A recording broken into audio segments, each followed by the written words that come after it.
তো এখন তো বাড়িতে আছি, বাপের বাড়িতে।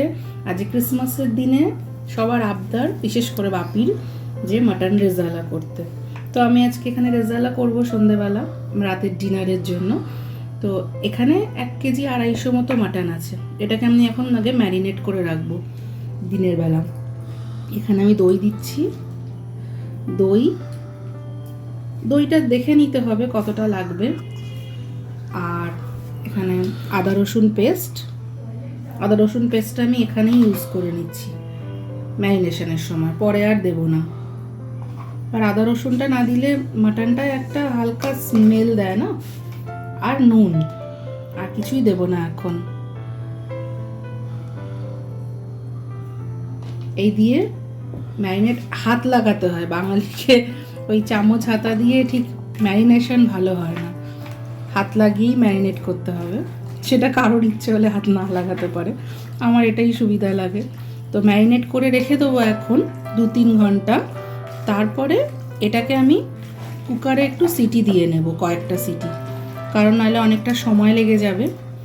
তো চটজলদি করবার জন্য এটাই ইজি প্রসেস হবে যে আমি ওটাকে 3-4টে সিটি করে নেবো। আগে 3-4 ঘন্টা এটা ম্যারিনেট হোক, তারপরে এটাকে সিটি করে নেব। তারপর যখন খাওয়ার আগে এটাকে গরম গরম করে নেব। তো এটা ম্যারিনেট হয়ে গেছে ভালোভাবে, এটাকে এখন রেখে দেব। তারপর তোমাদেরকে দেখাচ্ছি। এই যে মাটনটা আমি বয়েল করে রেখেছি, এটা বয়েল হয়ে গেছে। জলটা সমেত রেখে দিয়েছি, জলটা আমার পরে কাজে লাগবে। এখন কড়াইতে তেলটা দিয়ে দিই। তেলের মধ্যে তেলটা গরম হয়ে গেছে, তেলে আমি একটুখানি শুকনো লঙ্কা ফোড়ন দিয়ে দিই। শুকনো লঙ্কাটা একটুখানি গরম হোক, তারপর আমি মশলাগুলো দিয়ে দেব। মশলা আমি পেস্ট করে রেখেছি, রেডি করে রেখেছি। এর মধ্যে মেনলি বেশি আছে 4 মগজ, একটু কাজু, ভাঙা কাজু, একটু পোস্ত। তবে 4 মগজের ভাবটা বেশি। 4 মগজটা দিলেই একটু যেটা ছাড়া ছাড়া যে ঝোলটা হয় সেই গ্রেভিটা হবে। তাছাড়া 4 মগজ ছাড়া এতে কাজু আর পোস্ত আছে। পোস্তটা একদম অল্প, চাইলে পোস্ত না দিলেও হয়। কাজু 4 মগজটা মেন।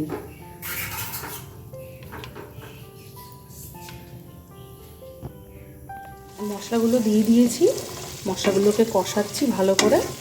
দেখেছো কীরকম তেল ছাড়ছে? এরকম তেল আলাদা হয়ে যাবে মশলার থেকে, একদম ছাড়া ছাড়া। আর মিক্সি ধোয়ার জলটাও আমি রেখেছি, এই জলটাই দেবো, কারণ বেশি জল আমি এতে দেবো না আলাদা করে, কারণ আমার তো এই মাংসের জলটা রয়েছে, এটাকে তো ইউজ করতে হবে। ওই জন্য আমি বেশি জল আলাদা করে আর দেবো না। এই মশলার কাঁচা গন্ধটা চলে যাবে। আমি একটা জিনিস বলতে ভুলে গেছি, এতে আমি একটুখানি পেঁয়াজ বাটাও দিয়েছি, অল্প। সেটা আপনারা চাইলে পেঁয়াজের রসটাও ব্যবহার করতে পারেন বাটাটা না দিয়ে, তবে আমি বাটাটাই দিয়েছি, খুব অল্প। আর আদা রসুন তো আমি মাংসটা যখন ম্যারিনেট করেছিলাম তখনই দিয়েছিলাম, এখন আর আদা রসুন দেবো না। পেঁয়াজও আর দেবো না আমি। পেঁয়াজ এই মশলাটা যেটা ছিল এই মশলার সাথেই আমি একেবারে পেঁয়াজ পেস্ট করে দিয়ে দিয়েছি। 4 মগজ, পোস্ত, কাজু আর অল্প পেঁয়াজ। পোস্ত আর পেঁয়াজটা একদম অল্প, 4 মগজটা বেশি, আর কাজুটা একটু। এমনিতে রেজালা বানানো কিন্তু খুব ইজি, বেশি সময়ও লাগে না।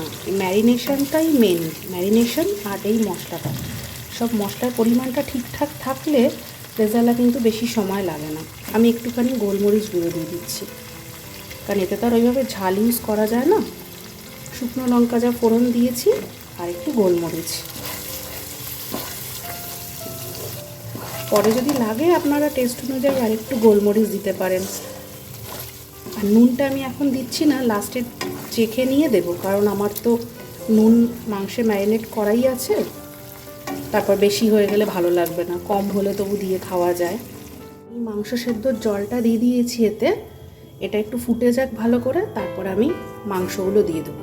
দেখুন আমি সব জলটাই দিয়ে দিয়েছি এখানে। এই জলের মধ্যে তো মাংসের ফ্লেভারটাও রয়েছে, দই মেশানোও রয়েছে।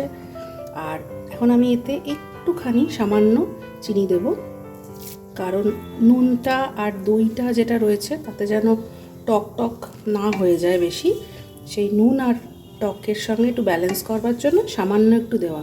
তবে এটা কিন্তু একদমই মিষ্টি মিষ্টি হবে না। দেখছেন, এটা ফুটে যাক, তারপর আমি দিয়ে দেব মাংসগুলো।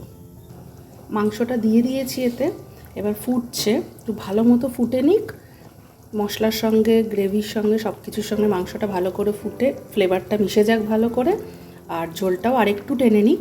ঝোলটা অনেকটাই থাকে রেজালায়, কিন্তু আরেকটু কমবে, মাংসর সঙ্গে ফুটে সমস্ত কিছু ফ্লেভারটা একসাথে এক হয়ে যাবে।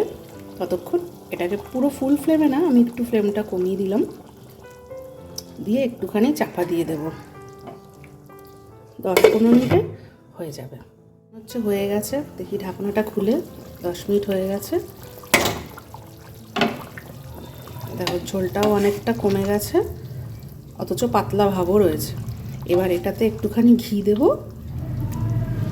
আর তারপরে একটুখানি মিঠা আতর দেব, একটু রেস্টুরেন্টের মতো স্মেলটা আনার জন্য।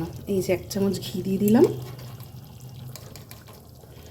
মিঠা আতরটা অপশনাল, চাইলে নাও দিতে পারো, স্কিপ করতে পারো, কিন্তু একটু সামান্য দিলে ভালো হয়, একটু রেস্টুরেন্টের মতো ফ্লেভারটা আসে।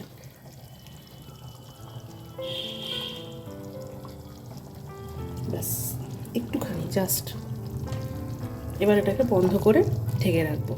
ঘিয়ের সঙ্গে আর মিঠা আতরের স্মেলের সঙ্গে এটা আরও ফ্লেভারটা ভালো আসবে। চলো, যদি ভালো লেগে থাকে তাহলে লাইক করে দিও, আর তোমরাও এইভাবে বানিয়ে বাড়িতে ট্রাই করে আমাকে কমেন্টে জানিও যে কেমন হলো। ততক্ষণের জন্য টাটা।